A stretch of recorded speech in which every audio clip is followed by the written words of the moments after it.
Hello everybody and welcome to a brand new Elder Scrolls Online character build video with me, Sherman. Today guys, I'm bringing you the Ember Battlemage. Now this build is a tank build, but it is a fire staff tank build. You can solo play with it, you can do all kinds of stuff with it besides just tank, but it is primarily a tank build made to tank dungeons and such. You could try and tank trials with it, but it would really come down to the group and if the group would allow it. So that's where I'm going to leave that. So again, with all my builds, this is more of a roleplay casual play build.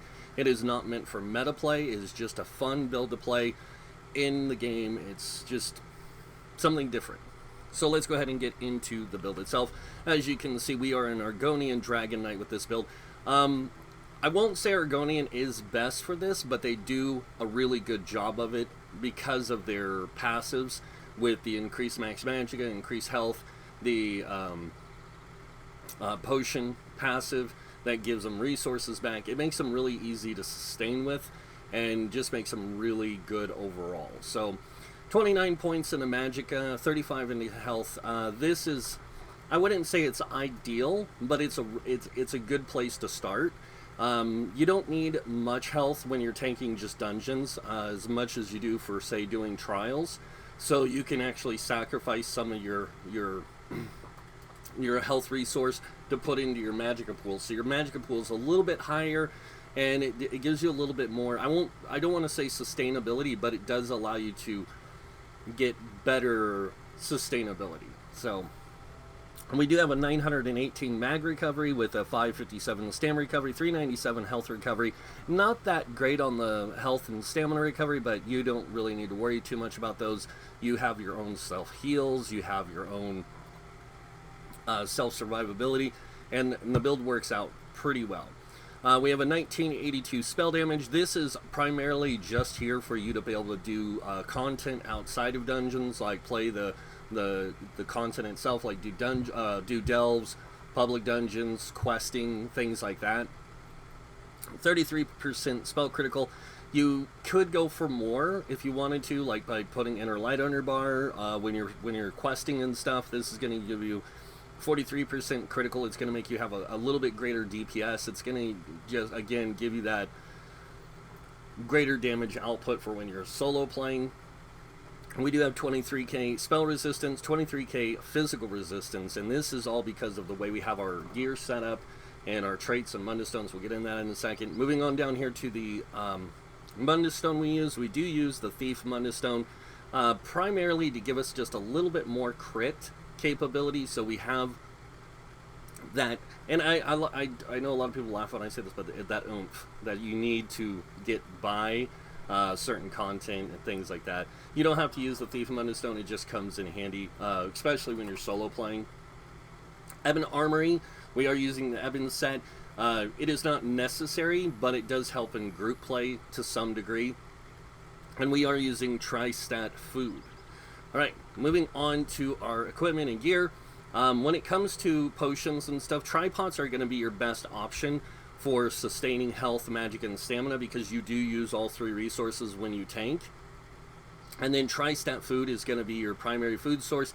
You can use spell power pots for when you're playing like public dungeons, or you're doing solo play and you really just want to get the content done a little bit faster. This is a really good source of resources because it gives you magicka, but it's also going to give you health and stamina for being an Argonian. Moving on down, like I said, Tri-Stat Food, best food you can get for the tank setup, because it gives you that extra stamina that you need, because you do still block with this build, guys. You just don't block as often. It's the way the build works. So going into the sets now, starting with our monster set, Growthar is a really good set for this build. And I know a lot of people say, well, it's a damage dealer set. It really doesn't...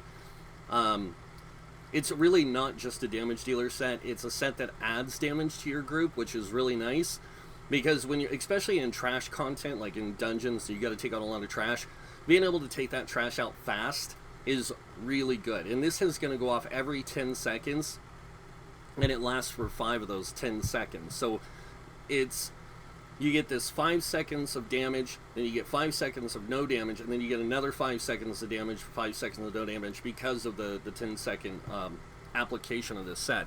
It's a really good thing. So the 1 piece adds Magicka, 2 piece, when you deal damage, you have a 10% chance to create lava pools that swirl around you, dealing X amount of flame damage to all enemies within 8 meters of you every second for 5 seconds. This effect can occur once every 10 seconds. The other nice thing about the damage that this set produces is that damage, because ESO doesn't have an aggro mechanic, like threat generation besides taunting, the damage is also a threat generation in this game. The more damage you do, the more aggro you sustain on yourself. So this is a good way to get that aggro on a lot of mobs right away, so you can keep the attention on you. Alright, moving on to the next set, and this is where people are going to be questioning things, but we are using Julianus. Julianus is just a good Magicka set for anyone that's playing a tank, a healer, damage dealer. If you're looking for an easy to get set, Julianus is it. And you get Julianus in the Orsinium DLC. It's a craftable set there, and it gives you spell crit, max Magicka, spell crit, and then spell damage. That spell damage, and it's a question I get asked a lot, why do you always build your tanks to spell damage? Just like anything else, you build for damage to do damage. This falls in the same thing. You don't always play in a group. There's times you're going to do questing, there's times you're going to want to play your character in other content, and this is going to allow you to do that. Moving on to the next set, and this is the Ebon Armory set, and I will show you how we have the Ebon Armor set up so you can keep the Ebon Armor benefits all the time, even when you swap bars. So, Ebon Armory, really great set.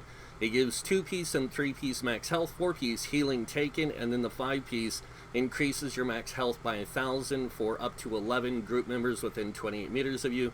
This set is why a lot of people use this set in dungeons and trials, is because it can apply to everybody, this 1,000 health. And it can help out, especially if your people are playing with more glass cannon builds where they have really low health, like say 15, 16k. This is going to give them an extra 1,000 health, and it just kind of adds to the group survivability. Alright, now we're going to go over traits and enchants on the gear. So starting with the monster set, chest and legs, we are using, for enchants, we're using Tristats. This is going to give you that overall higher Magicka health and stamina pools, not by a huge margin. You're only getting about 1,500 extra stamina and Magicka, but that 1,500 adds to the pools you already have existing, with all the other benefits you get from like food, and then your passive things from the Undaunted skill line and the champion points really builds up those pools to give you just a little bit more resources in them when you have your stats set this way. Moving on to the smaller pieces and enchants, we are using health enchants in the shoulders, gloves, belt, and boots, and this is where we have our 2 pieces of ebon on the body. Is we have the glove and the boots with the jewelry. This way you can sustain having ebon on you without having it on your body pieces. Because it's hard to craft Julianus in jewelry and staves and stuff. Well, staves is easy, but jewelry is a pain in the butt right now for a lot of people, because a lot of people don't have the resources to craft jewelry and make it into a higher quality. With this, you can run ebon on jewelry with it on, and then the boots and the gloves, and it still allows you to run a medium helm with a light belt. So that's why we have it set up this way. But yeah, health enchants on the smaller pieces, and you guys can probably already see I have reinforced shoulders, reinforced boots, reinforced chest, and then I have Nirnhone gloves and Nirnhone gloves and belt. This allows you to get the highest amount of resistances out of your gear. And a lot of people are going to say, well, you're giving up a lot of block cost reduction and all this stuff. You do, but that's kind of the point of the different types of tanking in the game. One way you're going to have to sacrifice something in order to get something. So no matter what, you're always going to be sacrificing something. Like if you're tanking sword and shield, you're going to be using sturdy gear, which takes away from having other things that could improve your resistances or improve your survivability or improve your your resource management or whatever, you're going to be sacrificing those traits for that trait. When you tank with a staff, you're not going to be using a staff to get a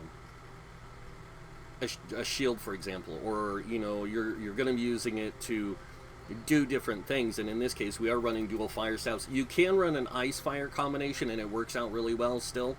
But yeah. All right, moving on to the bigger pieces, we are using 2 invigorating traits, 1 on the helm, 1 on the leggings. You do not have to do this. Excuse me, if you don't want to. I do it because I want to get that extra just little kick of recovery, so I can play off of that stuff. On the chest, like I said, reinforced, so we get the higher resistance values. And then moving on to the jewelry. With the jewelry, we are running 2 Trirune rings.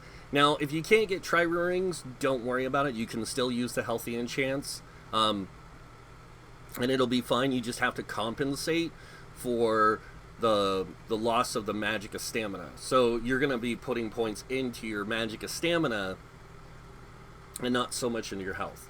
So, sorry guys, don't mean to keep coughing. Alright, moving on to the necklace. We are using an infused necklace with a mag recovery. And on the Trirune rings, we do have spell damage on both of these. And this is primarily not to only boost our damage capabilities, but it also boosts some of our other abilities that we use for like healing and things like that. And it comes in handy with that aspect. So that's why we use these. And then the infused magic recovery is so we have better magic recovery. A lot of people have sustain issues on DK tanks, and it doesn't matter what they're playing. And it's not because people don't understand how the DK works. It's that people don't understand how to tank with different tools. When you tank with a two-handed or a staff or even a bow, bow you want to build for higher recovery. That's just a natural thing to do with it. When you tank with a two-handed or a staff, you don't want to really build for super high recovery, but you want to build recovery into your character. But you also want to build into things like tenacity, so you can get that higher return of resources when you heavy attack. And this build does use tenacity in the champion points to get resources. So your heavy attack is going to be your main resource return. And I know a lot of people don't quite get how you tank with the fire staff. I'm going to show you guys how here in a minute. I need a drink.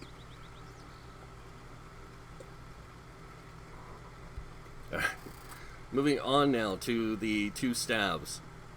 So the 2 staves we're using, because we're playing fire staff isn't as good. I wouldn't say it's not as good as a ice staff. Ice staff is really good to tank with because you can run an infused ice staff on the front bar because you're going to get extra resistances out of the ice staff, and you don't have to do something like this.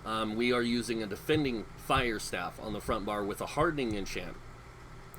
That's going to give us a shield for almost 4k. That's going to help keep us alive. Now this shield will proc every 5 seconds, but it's pretty much just there to help us absorb some damage, help us mitigate things. And the defending is going to increase our resistances while we're on the front bar. That's how we get that 23-23. And then on the back bar, we are using an infused staff with Crusher enchant. And you're going to be using Wall of Elements to get the Crusher applied, and it's going to keep that Crusher applied to a single target really well. So it's going to help improve your group's DPS with that Crusher and everything else. Alright. Now, as you guys have seen that, we're going to go ahead and jump over to the skills. And starting with the skills we have on our bar, before I get into the rest of the skills, we are using on the front bar, Inner Light, or Inner Rage, sorry, not Inner Light, Inner Rage. This is a great ability. Anytime that you activate it, you get, it does damage, it taunts the enemy for 15 seconds. This is your only taunt that you have, so you're going to be using this quite a bit. And it also has the synergy attached to it, which is really good. So, the next ability we have, and this is an optional ability, guys. Remember, all these abilities are optional in their setup and where they're placed and their choices. But we are using Crushing Shock. Now, this does flame, frost, and shock damage, which is okay. It's not, like, fantastic. But Enemies that are hit while casting are interrupted, set off balance, and stunned for 3 seconds. This just gives you, and that's primarily what you're going to use it for. You're not going to be spamming a whole bunch of abilities. You're using this when you see an enemy getting ready to do some crazy ability, like you see a wizard at a distance start casting a spell, you're going to interrupt him. And that's primarily what you're going to use this for. Next ability is Igneous Shield. This is a really powerful ability for you because it gives you a damage shield for 8,691. It'll absorb that much in your it'll absorb that much, and it scales off your max health. It also gives you major mending, which is going to help with your healing aspects. Excuse me, hairball. And then moving on to the next ability, we have Unrelenting Grip. This is your pull. So basically you fire a chain that grabs an enemy, does flame damage, pulls them to you. It also reduces their movement speed by 30%. And if the enemy cannot be pulled, you get 100% of the resources back. You're primarily going to use this in trash content. Next ability we have is called Engulfing Flames. This is a great ability. It allows you to breathe fire on the enemy. It deals flame damage to them up front, flame damage over 12 seconds, and then on top of that, afflicted or affected enemies take 10% more damage from all flame damage attacks. Next ability we have is our ultimate, and this is kind of like, I like to call my oh crap ultimate, but we have Magma Shell. Now Magma Shell is going to give you, it's going to allow you to absorb basically or reduce incoming damage by 3% of your max health, and dealing 971 flame damage to nearby enemies each second for 12 seconds.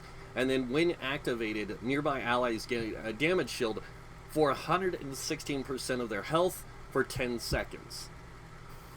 So that's why I call it my oh crap button. Moving on to the back bar, first ability we have is Blockade of Fire. Excellent ability. It does fire damage every second for 12 seconds, and burning enemies take 20% more damage from this ability. Next ability we have, and a lot of people are going to wonder why I'm using this one, is Burning Talons. This deals flame damage to the target, and flame damage over 4 seconds, and it immobilizes them for 4 seconds. An ally can activate the Ignite synergy, dealing flame damage to all enemies held within the claws. And I just like Burning Talons for the fact that when you play like a fire tank character, it really plays well into them. Next ability is a floater ability. You don't have to use it, but this one, when you activate, it gives you major sorcery, increasing your spell damage for 36 seconds by 20%. And then on top of that, your fully charged heavy attacks are increased by 50% while active. So your fully charged heavy attacks are going to do more damage. Then we have our Coagulated Blood, or Coagulating Blood. A lot of people would go with Green Dragon's Blood. If you're a stamina tank, Green Dragon's Blood, or using a lot more stamina, Green Dragon's Blood is a better option. But if you're playing a Magicka type tank, this is going to be a really good option. And it's there to heal you. And it heals you for X amount of health based on your max Magicka pool and max spell damage. And then the 33% additional health is based off your missing health. So it heals for 33% of your missing health plus that extra bonus, which is nice. And then you gain Major Fortitude, increasing your health recovery by 20%, which isn't really necessary. Next ability we have is called Volatile Armor. Now, you can use either morph here. You can use Volatile Armor or Hardened Armor. I like using Volatile Armor because not only does it give you the Major Ward, Major Resolve, increasing spell and physical resist by 5280 for 20 seconds. You release a spray of spikes around you that hit enemies, dealing X amount of magic damage over 10 seconds. And then while active, the armor returns X amount of damage to enemies that deal direct damage against you. So anytime they deal direct damage against you, they will take magic damage back, along with this magic damage that they're taking in this 10-meter radius. So it really plays well into Grothdar. Next ability we have is Aggressive Warhorn. This is going to increase your group's max stamina, max magicka by 10% for 30 seconds. You're also going to give your group Major Force. This also applies to you, increasing your critical damage by 15% for 10 seconds. Alright, now that I've gone over all these active abilities that we keep on our bar, this is primarily what I would use when I tank. So I'm going to go over the rest of the skills that I have unlocked and why I have them locked. So first thing I always do is unlock all my class passives. Class passives are going to allow you to use more abilities within your class to take advantage of more things. So it's going to be really good for you in the long run. The abilities that I choose to unlock are like Standard of Might, Molten Whips, Burning Embers, Engulfing Flames, Unrelenting Grip, Flames of Oblivion, the Furious Leap. This does flame damage. It's really powerful, especially on a fire damage type character. You have the Volatile Armor, Burning Talons, Coagulated Blood, Fiery Dragon Scales. This is will reduce incoming damage from projectiles by 50% for 6 seconds, and then when enemies hit you with a projectile, you retaliate by launching a fiery orb at the attacker, dealing X amount of fire damage. And that can happen every half second, that you can redirect damage back to the enemy. And then, of course, there's Deep Breath for like a self-sustained heal. Then we have Magma Shell, that's the one I already read you. Then we have Stone Giant. This is a magic stone fist you throw out. It deals magic damage and stuns the enemy for 3 seconds. If you stun them, you do 100% more damage. And then Minor Resolve and Minor Ward are given to you for 18 seconds. This increases spell and physical resist. Then we have the Molten Armaments, we have Igneous Shield, we have Shattering Rocks, and then we have Eruption, which is a great damage over time, great CC ability because it reduces movement speed by 70% for the duration of the 18 seconds. And then it does damage for 18 seconds, so deals damage up front and then every second for the 18 seconds. Moving on to weapons, we do use primarily a Destruction Staff, and this is where I say that you can use an Ice Staff if you want. You'll get a taunt on the heavy attack, and then you'll have your inner rage taunt still.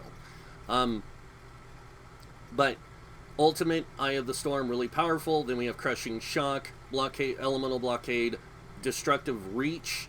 We do have Elemental Susceptibility, and this is so we can put Major Breach on an enemy, and it just stays indefinitely as long as they take damage, so you can reduce spell resistance by 5,280.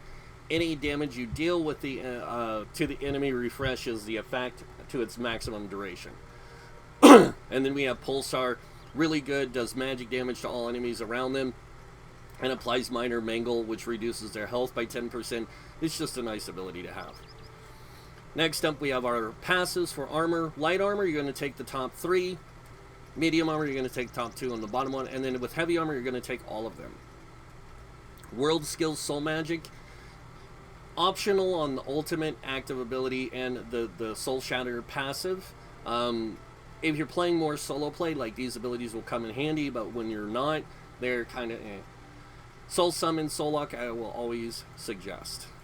Fighter's Guild, you don't have to take any of the Fighter's Guild abilities if you don't want to. The only reason why I did is because some of them you can actually use. Like Dawnbreaker of Smiting is a really good damage up front, damage over time ability when you're soloing.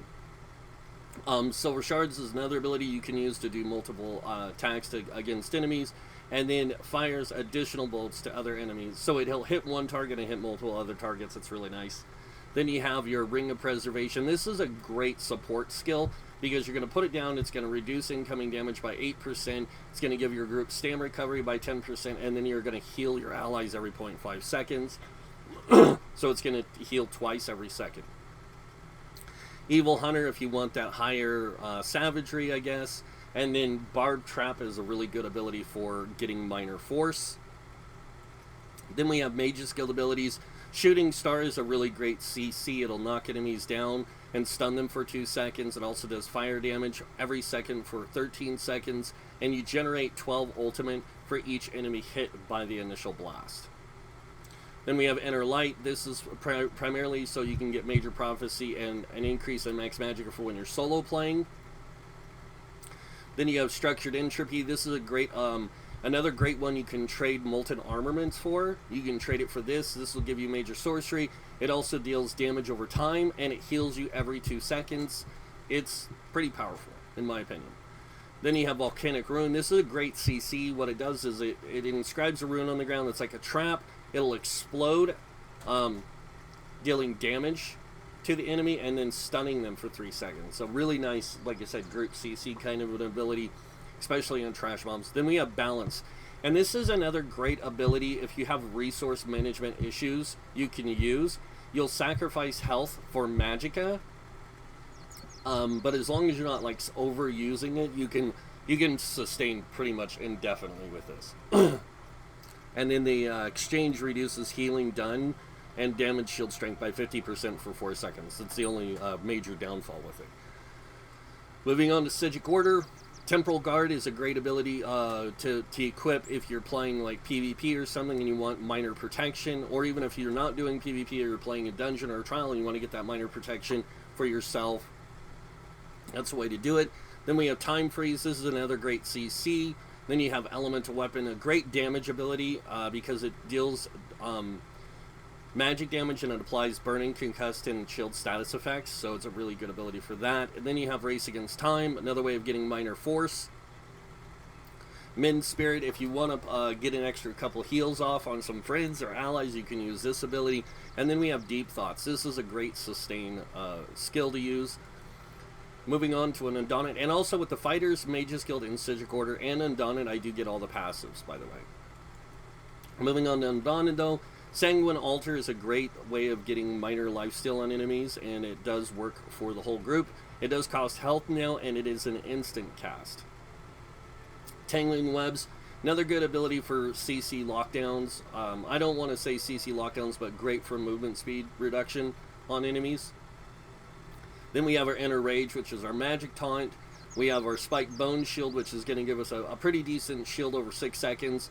And it returns 74% of the direct damage you absorb back to the enemy. And it's based off your max health. Then we have Mystic Orb, which is another great tool you can use. You can throw one out. People can synergize with it, and it gives them resources. Then we have Undaunted Command and Undaunted Metal. Moving on to Alliance skills, and you get these in the PvP Battlegrounds or from doing Cyrodiil stuff. You have Aggressive Warhorn, Echoing Vigor, and Razor Caltrops. These are really good abilities, especially if you want to put Major Fracture on enemies. Support skills, Reviving Berry, Efficient Purge, and Stalwart Guard, plus the Magic Aid do come in handy at times. And then, of course, Racial's Argonian. Life Menders, okay, it gives you, increases your healing done by 6%. This really helps when sustain. Especially like casting Coagulated Blood, it's going to give you greater healing received or healing done from that, and then on top of that you're going to get other things. So Argonian Resistance, they increase the max health by 1,000. Disease Resistance, which is okay, you don't really take a lot of disease damage throughout the game, there's just certain areas where you do. And then Resourcefulness, this is fantastic. When you drink a potion, you restore 4,000 health, magic, and stamina.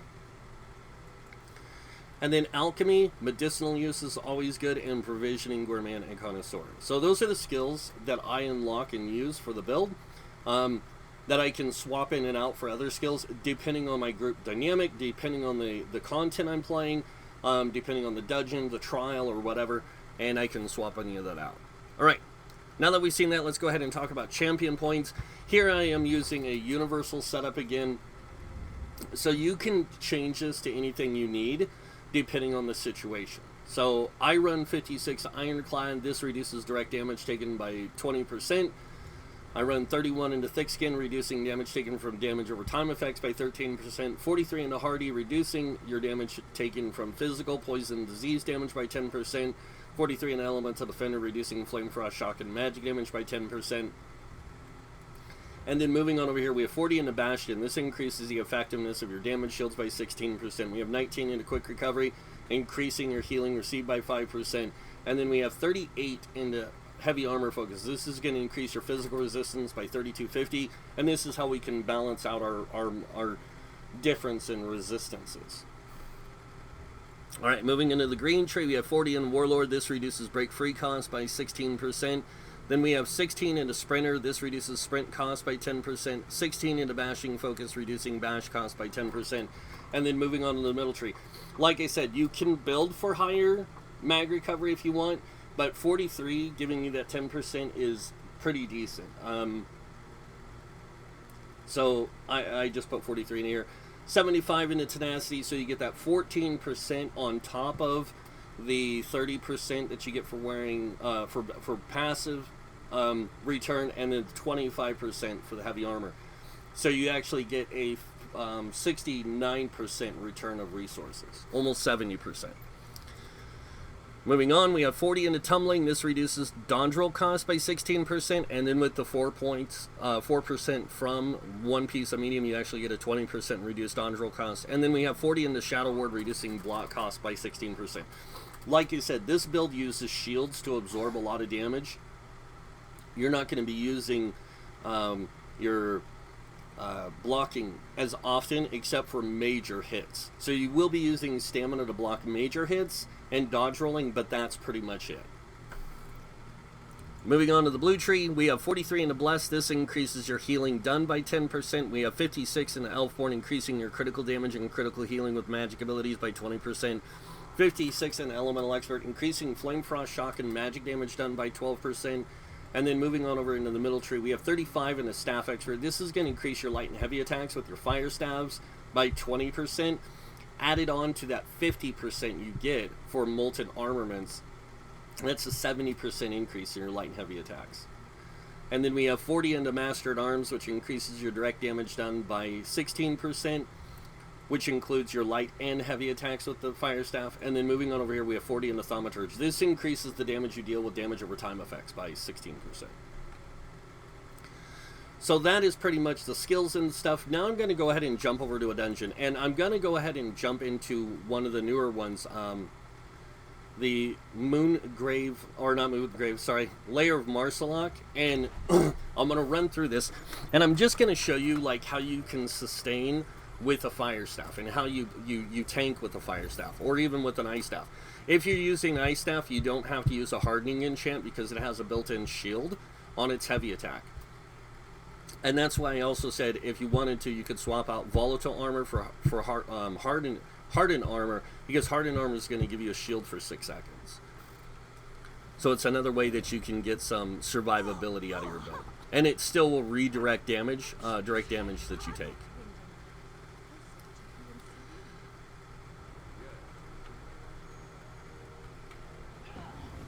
Oops, wrong ability.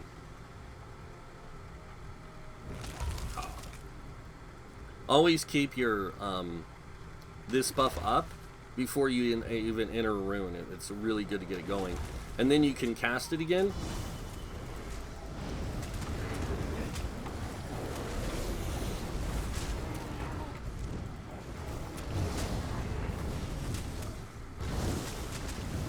The nice thing about this is, yes, this is on normal, but the thing is like when you heavy attack, you get, you know, I'm getting 3,600 resources back pretty much when I heavy attack, which is good because it's going to give me, I'm getting almost 3k back, which is good because that's 3,000 resources I can use. And then if I need more, I can always pop a potion. So.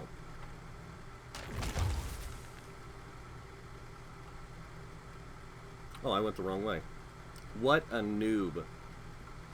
And it's okay if you guys call me one.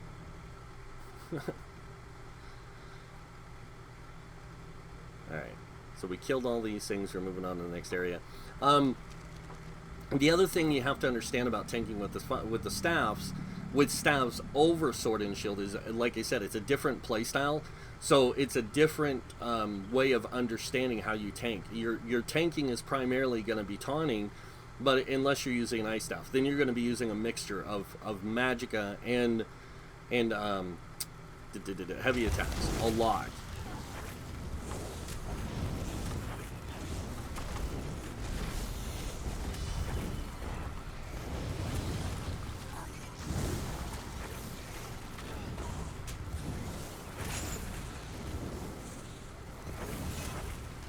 Well, let's see if I can see how much I'm getting. Yeah, my heavy attacks are giving back 4,008 resources, so it's really good.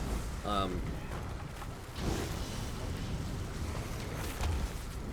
dang it.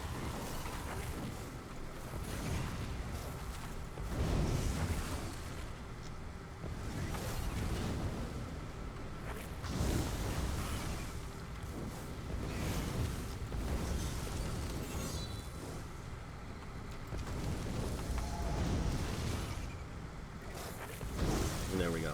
So those guys are dead. Moving on to the next area. And I will play all the way up to the boss, just like I said, so you guys can see how the build works.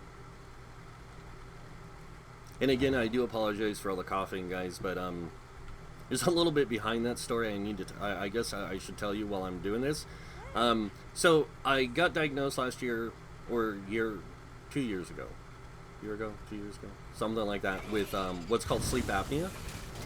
And because of that, I have problems with sleeping and breathing when I sleep and everything. And so I finally got my kit for my mask and everything, and ever since I got it, my allergies have been like a million times worse. And the reason why is because I use it has a HEPA filtration system built into it. So when I put my mask on and I go to sleep at night, it's forcing clean air into me. So when I wake up in the morning, I'm not getting that clean air anymore. I'm getting gross, you could say gross, dirty air, and it's just like, it just causes me to cough and hack and different things. And before anyone says anything, because somebody goes, do you think you could have like cancer or something? No, I do not.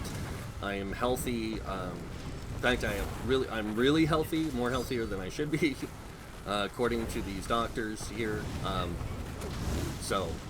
But yeah, I just kind of want to like give you guys a heads up. That's why I've been I've been trying to do videos, but at the same time I have to watch it because I do get very like nasally and things like that, because I have allergies going like bugger crazy and all that.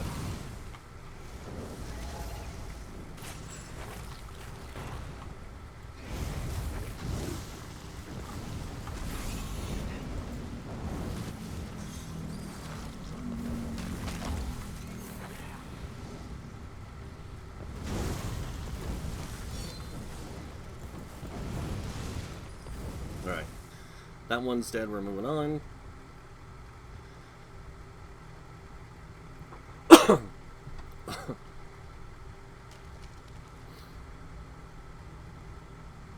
But there, now you guys know one of my quirks is I have sleep apnea. Yeah, man.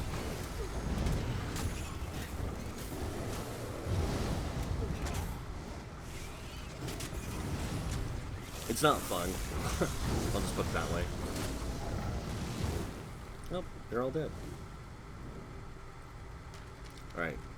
Now I think we move on to the first boss encounter. When it comes to playing in groups, you also have to understand that playing in a group, it's not about your DPS, it's about working together as a team. So it's less about you trying to kill things fast, it's more about the group working together. And I think a lot of people forget that. That's kind of the rule of the game here is.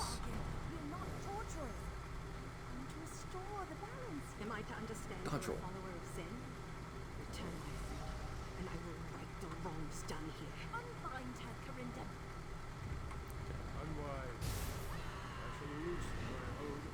Now for payment in kind. It's my turn Come to on. study your insides.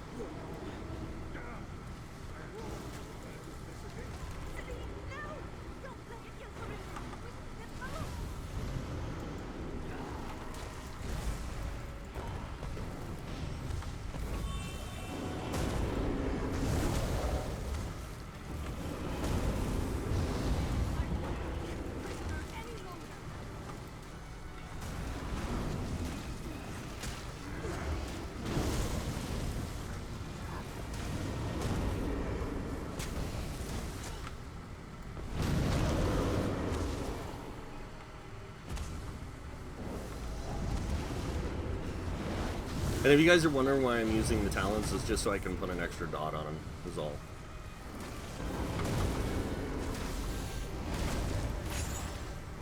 Wrong ability. Oh my gosh.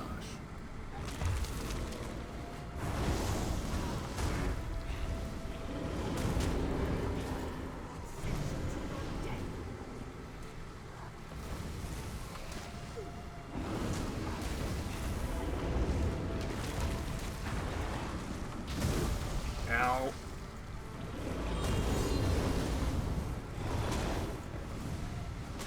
I deserve to be free.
No, that was close.